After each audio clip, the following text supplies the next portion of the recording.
Buongiorno e benvenuti a questa prima edizione del nostro telegiornale. Vediamo subito i titoli. Medico chiedeva favori all'emergente clan di Ortigia, coinvolti un medico, un dirigente dell'ASP e 2 agenti della municipale di Siracusa. Augusta, incendio alla Ecomac, cittadini non rispettano l'ordinanza contro la nube tossica, vigili del fuoco ancora al lavoro.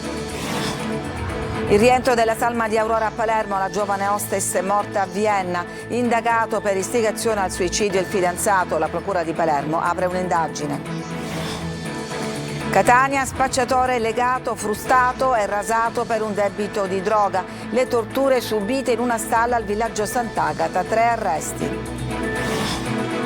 I misteri del Basian per i consulenti della Procura di Termini Imerese, il veliero era già inclinato prima dell'affondamento. E poi andiamo a parlare di Idda, il fenomeno che canta in dialetto e ha conquistato Spotify. Calciomercato a Augello, primo rinforzo per il Palermo, per l'ex difensore del Cagliari, contratto biennale. In Serie C il Catania guarda con interesse all'asse con il Cesena, 12 colpi già chiusi dal Trapani.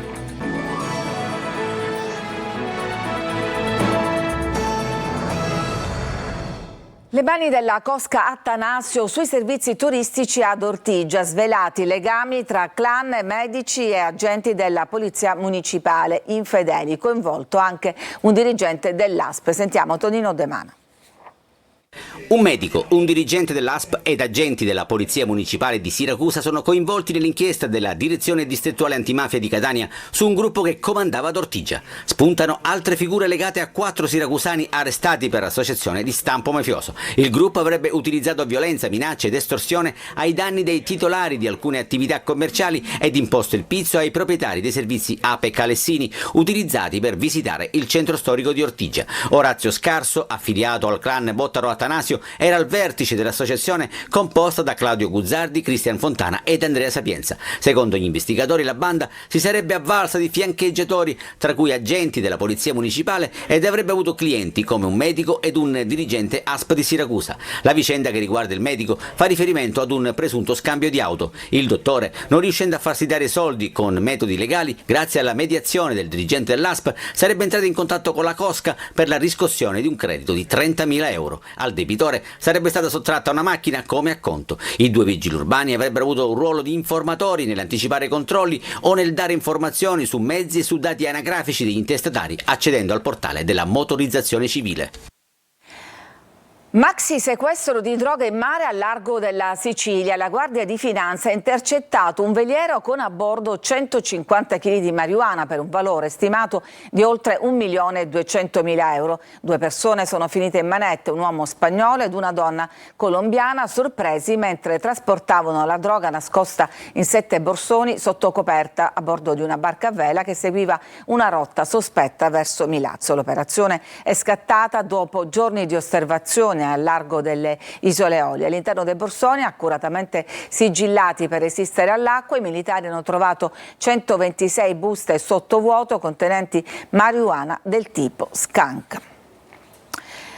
Bruciano ancora rifiuti e plastica all'Ecomac di Augusta. Il sindaco emette un'ordinanza che in pochi rispettano, mentre il prefetto ordina controlli per l'eventuale presenza di diossina.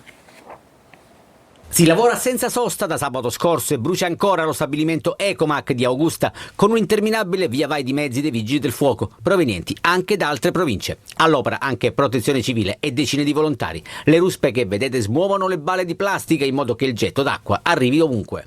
Caldo e vento però non aiutano le operazioni di spegnimento. Come l'emergenza antincendi boschivi che comunque ci rende complicata ancora di più il nostro lavoro, però proviamo a fare sempre del nostro meglio. Nel frattempo l'azienda sta pensando come aiutare i comuni che qui conferivano i rifiuti differenziati. Mattinata come tutte le altre invece nel centro di Augusta, dove chi si aspettava scene da lockdown per l'ordinanza di rifugio al chiuso emanata dal sindaco per i rischi derivanti dalla nube tossica è rimasto deluso. Liberi tutti e tutti senza dispositivi di protezione protezione, a parte qualche eccezione. Il sindaco Di Mare sottolinea l'importanza dell'ordinanza a tutela della salute, ma prende atto che in molti sono i trasgressori. Noi abbiamo dato l'indicazione di quello che andrebbe fatto, poi ognuno deve avere il buonsenso di farlo o non farlo, ma non può non farlo, le ordinanze si rispettano, è chiaro che non ci sono gli sceriffi in giro. Poi l'attenzione si sposta all'Ecoma, che il sindaco non le manda a dire. 2 eventi uguali in così poco tempo non sono altro che l'indice che lì qualcosa non funzioni. E il rogo di Augusta diventa questione nazionale dopo l'interrogazione presentata dalla senatrice Ternullo al ministro dell'Ambiente. Intanto il prefetto di Siracusa Signer ha dato disposizione all'ASPA, all'ARPA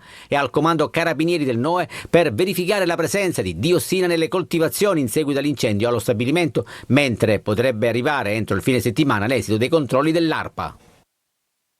Mortale a Capaci, in provincia di Palermo, un uomo di 82 anni, Giuseppe Troia, è morto investito da un grosso scooter sulla statale 113, ferito in gravi condizioni anche l'uomo alla guida dello scooter, trasportato all'ospedale Villa Sofia. La vittima abitava in via Armando Diaz, a pochi passi dal luogo dell'incidente. Nei prossimi giorni sarà eseguita l'autopsia sul corpo di Aurora Maniscalco, la giovane hostess palermitana morta a Vienna. Per il padre della ragazza ci sono ancora tanti punti oscuri da chiarire. Marco Gullà. Alle 16 circa la salma di Aurora Maniscalco entra al Policlinico di Palermo. Nei prossimi giorni verrà eseguita l'autopsia sul corpo della giovane hostess palermitana morta a Vienna dopo essere caduta dal terzo piano. Suicidio o c'è altro? L'autopsia chiarirà il dilemma che affligge i parenti della 24enne, certi che Aurora non avrebbe mai compiuto un gesto simile. Da ieri il fidanzato della ragazza, Elio Bargione, anche lui palermitano, è indagato dalla Procura di Palermo per istigazione al suicidio. Un atto dovuto, ma al momento non ci sarebbero prove sulla colpevolezza del giovane. Per la polizia del posto non vi sono dubbi sul fatto che si sia trattato di un gesto volontario. La famiglia di Aurora, invece, resta fermamente convinta del contrario. È un momento difficilissimo e spero che la giustizia faccia il suo corso per avere verità per Aurora e che riposi in pace questa ragazza piena di vita. Me lo auguro con tutto il cuore, veramente. Il capo chino, lo sguardo fisso nel vuoto, gli occhi gonfi di lacrime. Il padre della giovane non si dà pace, cerca la verità. Ci sono ancora tanti punti da chiarire, come la chiamata arrivata in netto ritardo sulla morte della figlia. Dal telefonino non sono state fatte indagini, la Vienna, il racconto di questo ragazzo non chiaro e sicuramente sono tante, come dire, tante cose che non tornano dal racconto, ripete a dire, ha detto una cosa, poi ne ha detto un'altra e si deve appurare, ci sono le autorità competenti per vedere quello che è successo realmente, che Aurora era piena di vita, voleva vivere. Torturato per un ammanco di soldi, 3 catanesi arrestati per aver infierito su un giovane all'interno di una stalla al villaggio Sant'Agata. Prima il sequestro di uno smartphone, poi l'agghiacciante riscontro della violenza. 3 catanesi sono stati arrestati dai carabinieri del nucleo operativo della compagnia di Fontanarossa con l'accusa, in concorso tra loro, di tortura. In manette sono finiti Cristiano Rungo, 25 anni, Paolo Simone Scuderi, 36 anni ed Orazio Guerino, di 22. L'attività investigativa avviata agli inizi di giugno si è concentrata al villaggio Sant'Agata, dove era fiorente l'attività di spaccio. Proprio in quest'ambito i militari dell'Arma, dopo aver estrapolato il video dal cellulare di Rungo, hanno scoperto un grave episodio di cronaca risalente al 29 maggio scorso. I 3 indagati avrebbero infatti preso parte con diversi ruoli ad una brutale aggressione avvenuta in una stalla abusiva ai danni di un giovane a sua volta coinvolto nel traffico di stupefacenti. La vittima sarebbe stata legata ad una sedia e poi percossa con un frustino e a mani nude e al contempo costretta a subire la rasatura del capo e delle sopracciglia allo scopo di punirla per un presunto ammanco di denaro riconducibile allo spaccio di droga. Rungo, Scuderi e Guerino sono stati rinchiusi nel carcere catanese di Piazza Lanza. A Palermo, dove un locale del centro storico è rimasto chiuso per protesta dopo aver subito un raid punitivo. Ai nostri microfoni sentiamo il titolare, Marco Gullà. Saracinesche abbassate, locale chiuso. A Palermo la singolare protesta di un locale nel centro storico. La cioccolatteria Lorenzo oggi è rimasta chiusa dopo un episodio di violenza che si è verificato nella giornata di domenica. Una spedizione punitiva forse per un cassonetto posizionato male e staff e clienti sono stati costretti a barricarsi dentro. Un gruppo di persone ha fatto irruzione all'interno appunto della cioccolatteria, aggredendo alcuni membri dello staff presenti in quel momento. Tutto davanti ai clienti terrorizzati dall'accaduto. Oggi chiudiamo perché ci sentiamo sfiniti, si legge in un post dei titolari su Facebook. Per la notte in ospedale, le ore in caserma, il tempo passato a contenere la paura, a ricompattare i pensieri. La titolare inoltre parla così ai nostri microfoni. Che quello che viene fuori in realtà da questa vicenda è che è poi lo specchio di altre che si verificano in questo momento in città, è che ci sia un'esplosione di rabbia e di violenza assolutamente immotivata rispetto a quelle che possono essere le origini di un fatto. Gli aggressori sarebbero entrati armati di tirapugni e con l'intento ben preciso di picchiare. Siamo venuti fuori da questa vicenda profondamente addolorati perché sono rimasti coinvolti i nostri dipendenti, i nostri amici, verso cui ci sentiamo anche responsabili, perché le minacce erano direttamente rivolte a noi come persona fisica, come famiglia, come titolari di un'attività, e quindi sì, c'è stanchezza, c'è preoccupazione, c'è paura, c'è senso di impotenza, ci sono tutte queste cose. C'è chi propone di esporre i lenzuoli bianchi nei balconi, come negli anni caldi delle stragi di mafia. E ancora a Palermo un uomo ha picchiato la compagna davanti ai figli minorenni fratturandole il polso. La polizia lo ha arrestato per maltrattamento in famiglia e resistenza a pubblico ufficiale. La vittima è stata portata in ambulanza al pronto soccorso di Villa Sofia. A chiedere l'intervento delle forze dell'ordine è stato un passante che ha sentito le urla provenienti dall'appartamento.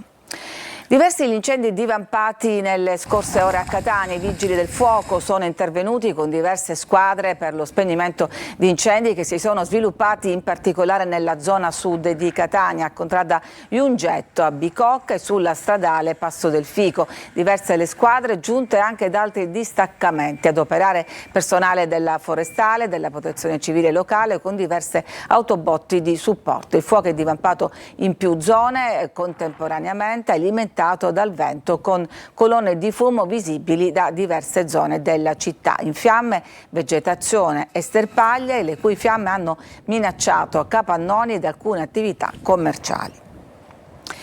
E adesso vediamo al mistero del Beisan. Sarebbe stato già inclinato di 15 gradi e di fatto imbarcava acqua ancora prima della tempesta. Almeno questa è la tesi dei consulenti della Procura di Termini Imerese, ma non finisce qua. Sentiamo Orazio Longo. Secondo i consulenti della Procura di Termini Imerese, lo scafo sarebbe stato inclinato di 15 gradi ancora prima che la tempesta si abbattesse sulla zona. C'è da capire però perché il super yacht di lusso si trovava in quella posizione, perché stesse di fatto già imbarcando acqua. Errore umano? Possibile, tant'è che con l'accusa di naufragio per la tragedia, costata la vita a 7 persone tra cui il miliardario Mike Lynch e la figlia, sono indagati il comandante Catfield, l'ufficiale di macchina e il marinaio di guardia.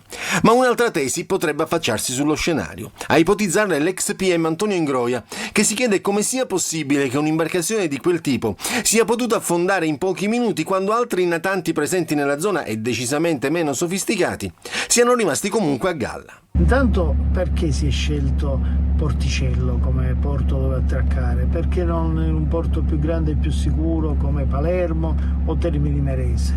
Forse c'è qualcosa in quel porto che attirava, è un porto che è stato porto della mafia, porto di interesse dei servizi segreti, dove si sono fatti tanti incontri riservati nel passato. Come mai sono rimasti vivi tutti i membri dell'equipaggio, quasi tutti tranne il cuoco, e sono morti tutti gli ospiti della nave? E soprattutto, come mai alcuni sono morti per asfissia? Certo è che se il veliero fosse stato in piena efficienza, l'affondamento sarebbe stato alquanto improbabile, spiegano gli investigatori. Una conferma dell'ipotesi formulata dalla Procura di Termini Imerese, dunque, che parlò di un'incredibile catena di errori umani. Ma questo è ancora tutto da verificare. Ci fermiamo, c'è una pausa per la pubblicità, torniamo subito dopo.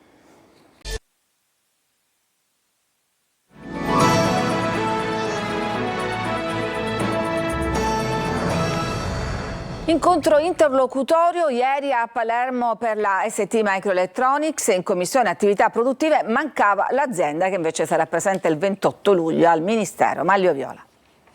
Nulla di fatto oggi in commissione attività produttive all'Ars, dove si è affrontata la vicenda ST Microelectronics di Catania. La Regione non ha ancora a disposizione il piano industriale, nonostante l'accordo di programma quadro sia stato firmato a inizio maggio e nonostante per il rilancio del polo tecnologico siano disponibili 2 miliardi di fondi PNRR messi sul piatto dal Ministero e 300 milioni messi a disposizione proprio dalla Regione siciliana.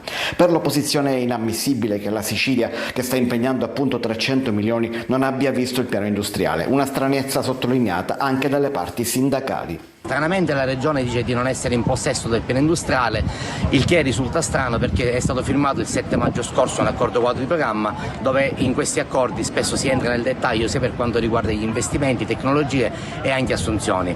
Tutto rinviato comunque al prossimo 28 di luglio alle ore 15, quando i ministeri del Made in Italy e dell'Economia hanno convocato il tavolo plenario su STM. L'incontro, che si terrà a Palazzo Piacentini, vedrà la partecipazione dell'azienda, assente oggi all'ARS, ma anche delle forze sindacali e dei rappresentanti della Regione Siciliana e della Regione Lombardia, oltre agli enti locali coinvolti. Siamo agli spettacoli, andiamo adesso a conoscere una giovane artista indipendente che sta facendo parlare di sé in tutto il mondo. Si chiama Idda e canta in siciliano. Eva Spampinato.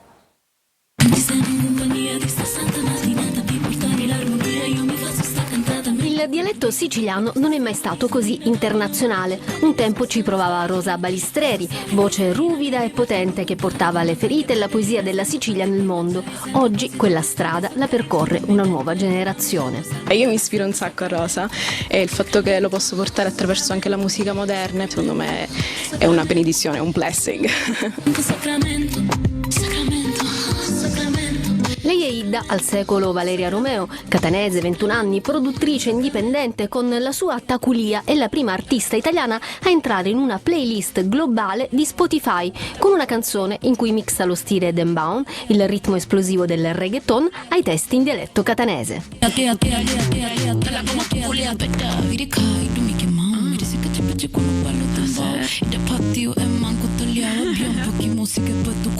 Il siciliano è una delle lingue forse più semplici con cui scrivere con tutti questi generi musicali, perché è proprio la rima, il sonetto. Idda, lei, in dialetto, simbolo di forza e femminilità, mescola suoni latini, pop e folk siciliano, portando sul beat la lingua della sua terra.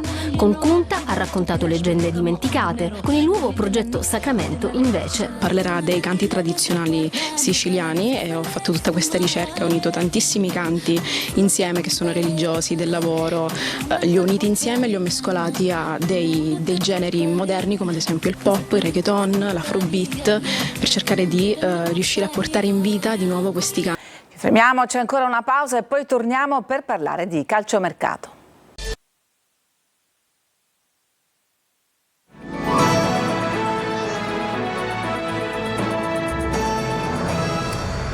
Per la pagina sportiva, le squadre siciliane sono tutte all'opera sul mercato. Ufficiale Augello al Palermo, il Catania insegue diversi ex giocatori di Toscano, a Trapani doppietta di difensori. Sentiamo Francesco Triolo.